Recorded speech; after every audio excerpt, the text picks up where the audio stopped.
Now we are going to start the process of replication. Actually, what is meant by the term replication? It's a process in which one molecule of DNA is producing exactly identical copies of DNA. That means it is a type of multiplication. The new copies produced will be exactly identical to the parent molecule used.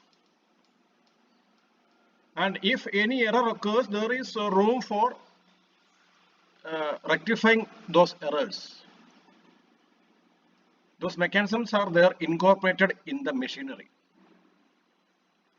And where is it taking place, or when is it taking place? During the S phase of the cell cycle. And what's the significance? During cell division, initially the genetic material is dividing and copies are made. Then the cells are divided such that each of the daughter cell is getting a copy of the exact copy of the genetic material of the parent cell. So during cell division, each of the daughter cell gets a copy of the genetic material. And if it does not take place, simple, cell division cannot take place. And if the cell division cannot take place, then there is no growth, no reproduction, and old and worn out cell cannot be replaced, damaged cells cannot be replaced, etc. That means almost all aspects of life of the organism will come to a halt. And what are the machinery involved? Proteins and nucleic acids are there. The proteins are DNA polymerase enzyme, which are responsible for the production of DNA actually. Gyrase or topoisomerase, responsible for relieving the tension created due to the supercoiling. Primase enzyme is there, required for the production of an RNA primer for initiation. Helicase enzyme is there, required for unwinding the DNA double helix. SSBP, single strand binding proteins. Single strand binding proteins are there, which are responsible for preventing the separated parental DNA strands from hydrogen bonding again. Once the parental strands are separated, they should remain separated until replication is completed. That is aided with the help of, that is taking place with the help of SSBP, single strand binding proteins. And also for the initiation of replication, RNA primer, a short segment of RNA is required. All those things are required for replication, and all those machinery together make up what we call replisome. The proteinaceous machinery assembled at the site of replication is called replisome. We will come to all those things later in these slides. And what are the features of DNA replication? Most important feature, it is semi-conservative. One of the parent is conserved in the daughter DNA. And mostly it is bidirectional, starting from a common point of origin. We say ORIC, origin of chromosomal replication. Replication is proceeding in both directions by means of two replisomes. And it is semi-discontinuous, which means one of the strand is made continuously while the other strand is made in short fragments, which we call Okazaki fragments. So it is semi-discontinuous.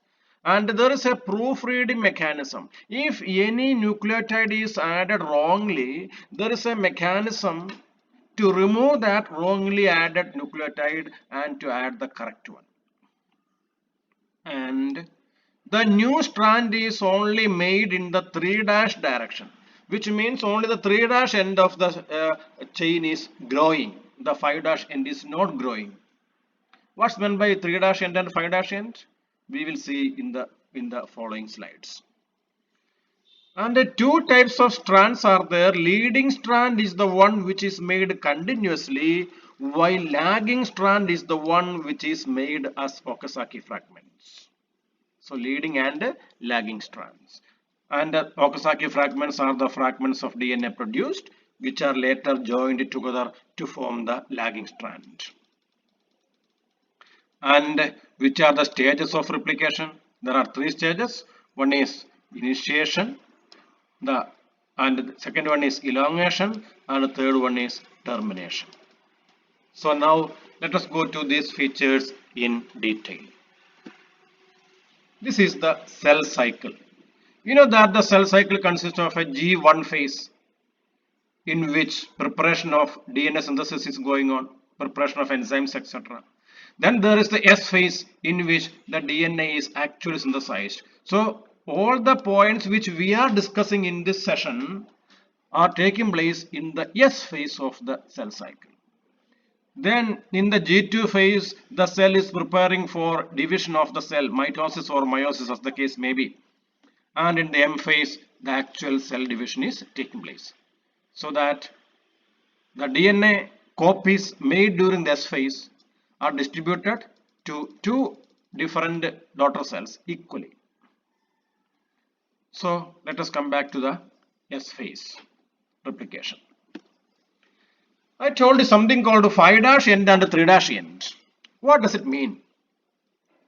Look here, for this strand, we say this is the 5' end. While for the other strand, the complementary strand has 5' end in this direction. This is what you studied in the form of anti-parallel nature of the DNA complementary strands. The DNA complementary strands are anti-parallel. They run in opposite directions. What does it mean? Look at this sugar. You know that a nucleic acid consists of nucleotides. This is a nucleotide. What's a nucleotide? A nucleotide consists of a sugar molecule, 5-carbon sugar molecule. Here the sugar is deoxyribose. It is bonded with a phosphate group on carbon number 5.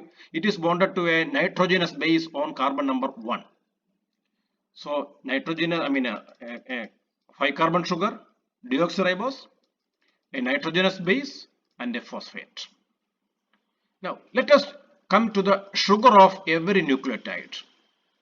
The sugar of every nucleotide has its carbon number 5 in this direction, carbon number 3 in the backward direction. Is it clear? This is carbon number 3, this is carbon number 5.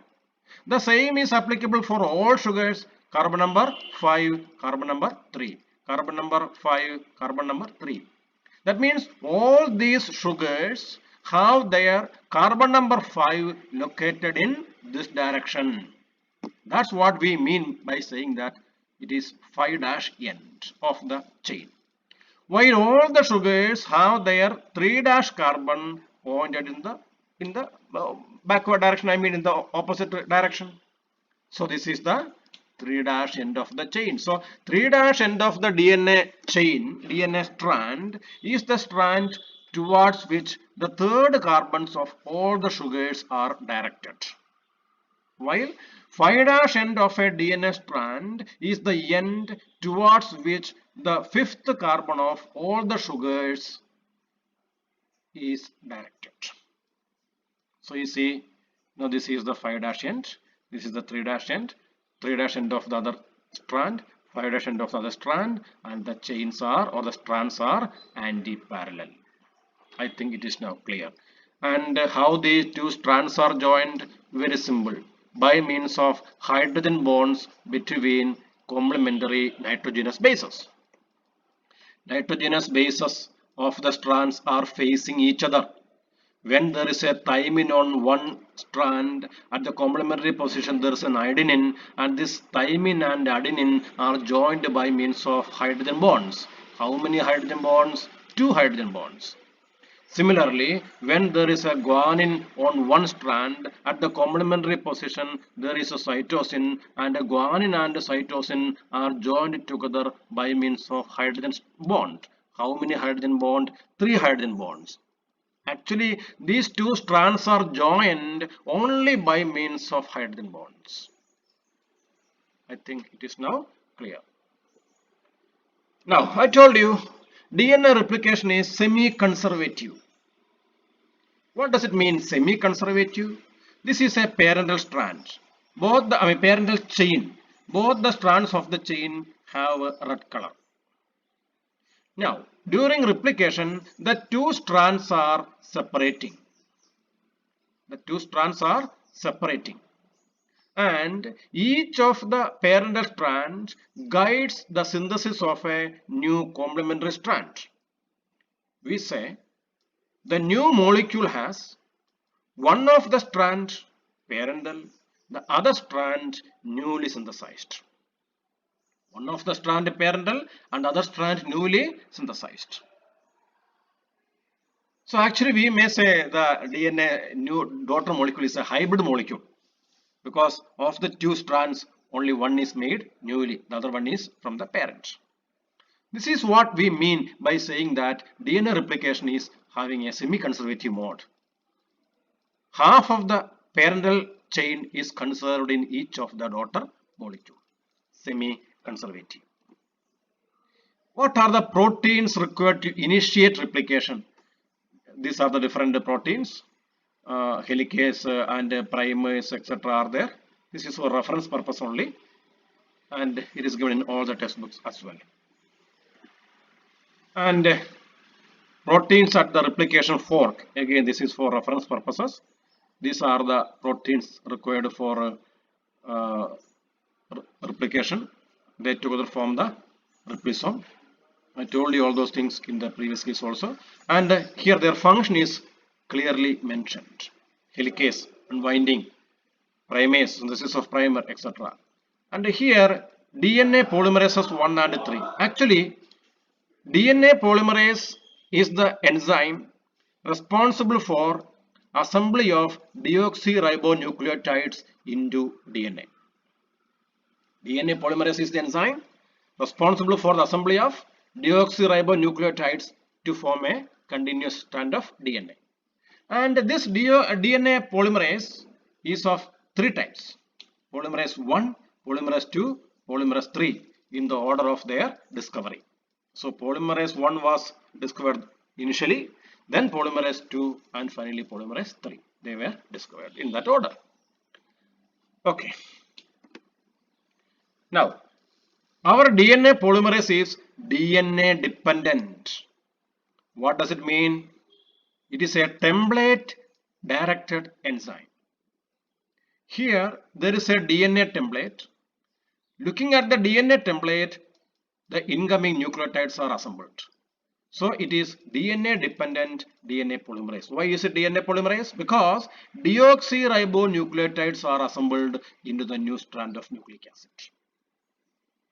So the enzyme is DNA dependent because DNA is acting as a template, as a mold, as a guide, and the enzyme is DNA polymerase because deoxyribonucleic acids are assembled into DNA molecules.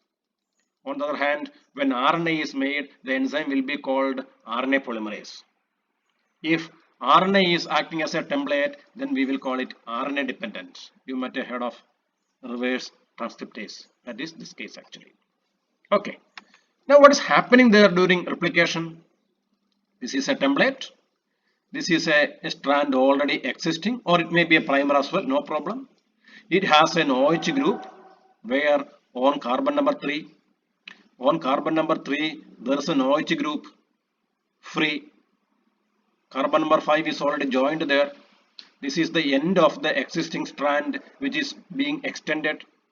This is an incoming nucleotide, incoming deoxyribonucleotide actually. And remember, here the template nucleotide is guanine. That means the incoming nucleotide should be cytosine because they should be complementary. So the cytosine is coming there. And how is the reaction taking place? There is a 3-OH here. There is a triphosphate because deoxycytidyllic acid, it is triphosphate. Here the innermost phosphate is attacking here. Innermost phosphate is attacking. What happens? These two phosphates are going out. Actually they are hydrolyzed and the energy released during that hydrolysis is required for carrying out this endothermic reaction. This is an endothermic reaction. It requires input of energy. The energy is not supplied by ATP, but it is supplied by the deoxyribonucleoside triphosphate itself. So these deoxyribonucleotides have double function, double role. Role 1, they are the raw material. They are the building block. They are assembled into the new nucleic acid. Role number 2, they are the sources of energy for running this reaction. Their triphosphate is hydrolyzed. You see here a pyrophosphate is released. The energy released in this process is used for running this reaction. Now what happened? This was the incoming base. It is added here. Its 5' carbon is utilized here. Its 3' OH is now free. You see, now this 3' OH is free to accept the next nucleotide, and the next template nucleotide is adenine here. So the incoming nucleotide will be thymine. Again, the reaction will take place like this. The phosphate will attack here, and this pyrophosphate will go out like that. So on which end of the DNA strand is the length increasing? Is it at the 5' end or is it at the 3' end? Look here, this is the 5' end of the existing strand. The newcoming bases are added only at the 3' end. So the length is increasing only at the 3' end. That's what we mean by saying that the new DNA strand is made in the 5' to 3' direction. The length of the new chain is increasing only in the 3' direction. There is no growth at the 5' end. I think now it is clear. DNA dependent DNA polymerases are of 3 types: 1, 2, and 3. Okay? Yes. Now we are going to compare DNA polymerases 1, 2, and 3. The structural gene, these are the enzymes. The enzymes are formed from structural gene A, gene B, and gene C. Okay, no problem. Subunits, just leave them, no problem. But we are concerned about these things. Point 1, all of them are capable of making a DNA from the 5' to the 3' direction. It is not mentioned here. It is not mentioned here. All the DNA dependent DNA polymerases are able to assemble deoxyribonucleotides into a DNA from the 5' direction to the 3' direction. That is what we found in the previous slide. Here 3' to 5' exonuclease. Exonuclease means removal of a nucleotide from the tip. Exo means from the tip. Removal of a nucleotide from the tip. Why 3' to 5'? Because always the free end of a DNA being made is 3' end. So from the 3' end backwards in the 5' direction, a nucleotide is removed. Exonuclease means it is removing. Why is it being removed? Because it might be wrongly added. So any wrongly added base or nucleotide can be removed from the 3' end backward in the 5' end. So this is a proofreading activity. Remember, all the DNA polymerases have that activity. So all the DNA polymerases have the proofreading activity. And 5' to 3' exonuclease.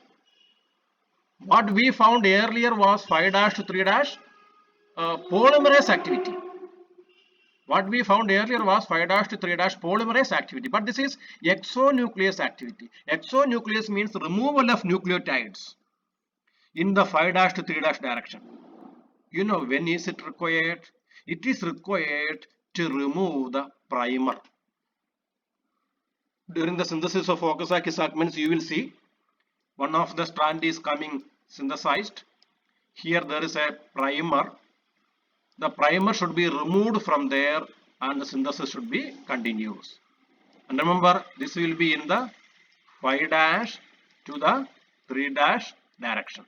So the primer nucleotides are removed one by one from the 5' end to the 3' end, and that is an exonuclease activity. That is for DNA polymerase 1 only. only for DNA polymerase 1. That's why removal of the primer is the duty of DNA polymerase 1. Removal of the primer and extending the chain is the duty of DNA polymerase 1. I think that also is clear. We will see all those things again when we come to the diagram.